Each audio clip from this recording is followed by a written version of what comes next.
Vous avez déjà vu le film La Passion du Christ? Si oui, je suis sûr que cette scène du bébé regardant Jésus était l'une des plus effrayantes pour vous, n'est-ce pas? Mais au fond, qui est cet enfant terrifiant au visage androgyne qui possède des caractéristiques à la fois masculines et féminines? Est-ce que la Bible parle de cet être démoniaque qui suscite encore notre curiosité et notre peur? Est-ce que le réalisateur du film, Mel Gibson, a voulu transmettre un message plus profond au public qui, 20 ans plus tard, n'a toujours pas compris? Dans la vidéo d'aujourd'hui, je vais vous présenter 3 théories sur qui pourrait être ce personnage aux caractéristiques enfantines, mais au visage effrayant, porté par Satan dans la scène de la Passion du Christ. Et à la fin, je vais également vous montrer laquelle est la véritable. Et avant de commencer cette vidéo, je voudrais vous demander de vous abonner à ma chaîne et d'activer la cloche de notification, car je veux vous aider à comprendre la Bible de manière simple et facile. D'accord? Maintenant, commençons. La Passion du Christ, réalisée par Mel Gibson et interprétée par l'acteur Jim Caviezel dans le rôle de Jésus de Nazareth, a été un véritable succès au box-office. Sorti en 2400, le film a recréé les derniers moments de la vie de Jésus-Christ sur Terre, en passant par des moments comme l'angoisse et la tentation qu'il a subie au Gethsémani, la trahison de Judas, son arrestation, son procès et toute la souffrance jusqu'à la crucifixion et sa mort. À sa sortie en salle, La Passion du Christ a subi de nombreuses critiques négatives de la part des médias spécialisés en raison de ces scènes extrêmement violentes et dures, quelque chose de très différent des autres films sur la vie du Christ, où la souffrance et l'agonie pendant la Passion étaient moins présentes. En plus des 4 évangiles du Nouveau Testament, Mel Gibson s'est également inspiré d'autres livres sur la vie du Christ pour écrire son film. Il est donc important de préciser que, dès le début, tout ce que nous voyons dans le film n'est pas décrit dans la Bible, mais cela ne rend pas pour autant la production moins choquante et réaliste. Un exemple est la scène initiale du film, où Jésus prie au Gethsémani et Satan apparaît pour essayer de le distraire. Peu après, le Christ apparaît en train d'écraser la tête d'un serpent avec son talon, faisant référence au texte biblique de la Genèse, chapitre 3, verset 15, où Dieu dit au diable que la descendance de la femme lui écrasera la tête, faisant ainsi la première prophétie biblique sur la venue de Jésus sur terre. Un autre exemple est la scène où Judas Iscariote est tourmenté par des démons qui apparaissent sous la forme d'enfants le poursuivant et le maudissant pour l'éternité, tout en lui crachant dessus.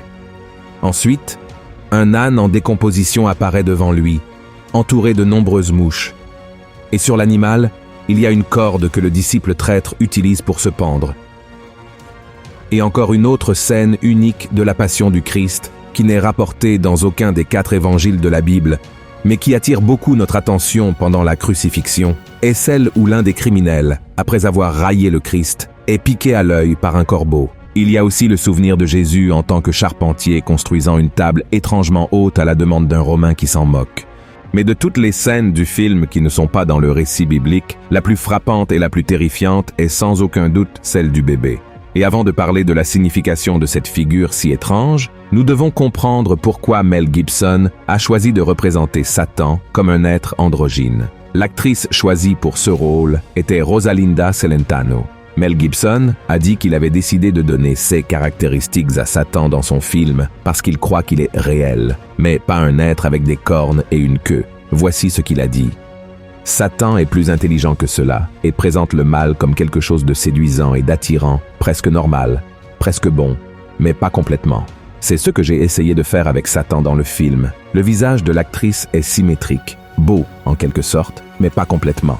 Par exemple, nous avons rasé ses sourcils et filmé presque au ralenti pour qu'elle ne puisse pas cligner des yeux, donnant ainsi l'impression qu'elle n'est pas normale. Nous avons doublé la voix d'un homme qui gémissait, bien que l'actrice soit une femme. Et c'est ce que fait le mal. Il prend quelque chose de bon et le déforme un peu.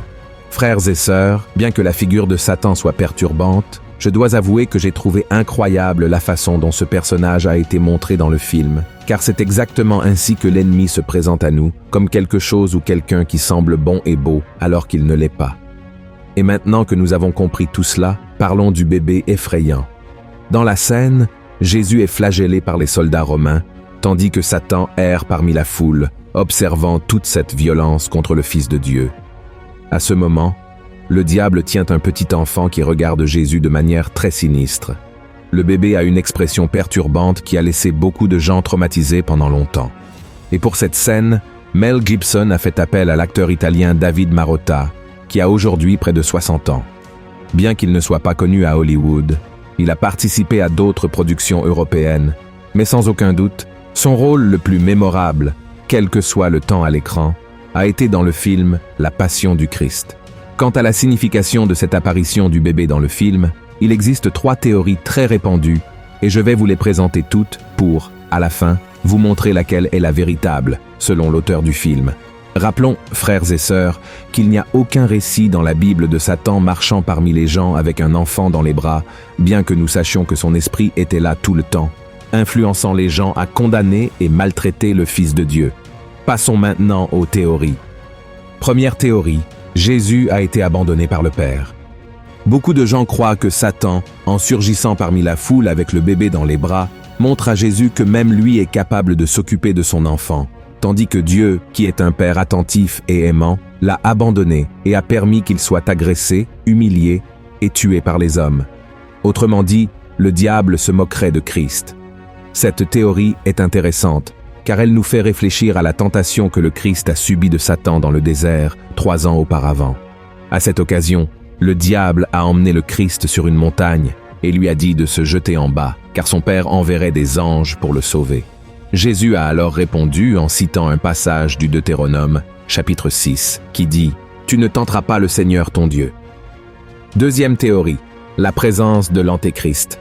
Une autre hypothèse sur la scène terrifiante du film La Passion du Christ est que la femme représente la mort elle-même, tandis que le bébé est l'Antéchrist, riant de la défaite de Jésus. La moquerie est parce qu'ils pensent qu'avec la crucifixion, Jésus sera vaincu et qu'ils régneront sur le monde pour toujours. Cette idée est également très intéressante, car elle fait un lien avec le petit Jésus dans les bras de sa mère Marie, tandis que le bébé effrayant représenterait l'Antéchrist, imitant l'histoire divine et se faisant passer pour le sauveur de l'humanité.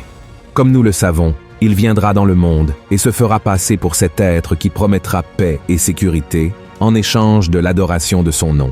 De plus, cette théorie suggère que, bien que l'Antéchrist ne se soit pas encore révélé au monde, son esprit est déjà sur terre, et il erre dans le monde, non seulement observant tout ce qui se passe ici, mais aussi agissant dans la vie des gens et influençant les décisions des dirigeants qui, à l'avenir, permettront son accession au pouvoir mondial. Troisième théorie. Satan déforme la création de Dieu.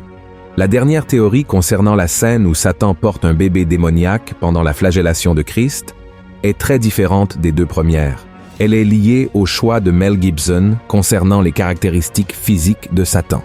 Vous vous souvenez qu'il a dit avoir choisi une actrice parce qu'elle avait un profil symétrique et beau et en même temps lui a rasé les sourcils pour donner l'impression qu'elle est presque angélique, mais qu'il y avait quelque chose de bizarre. Il a fait la même chose avec le bébé. Voici ce qu'il a dit à ce sujet. Encore une fois, cette scène montre le mal déformant ce qui est bon. Qu'y a-t-il de plus tendre et beau qu'une mère et un enfant?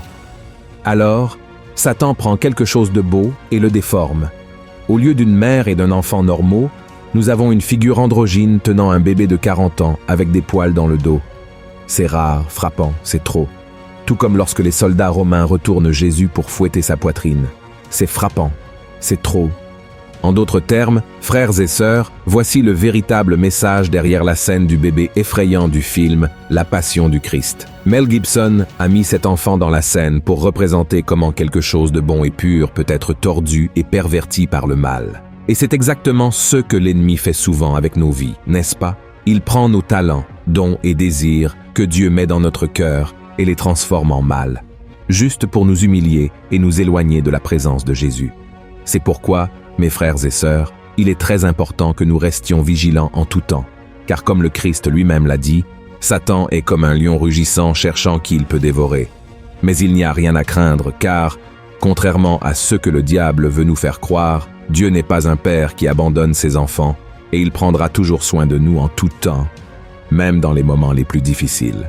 Et si nous avons lui, nous avons tout ce dont nous avons besoin. Amen.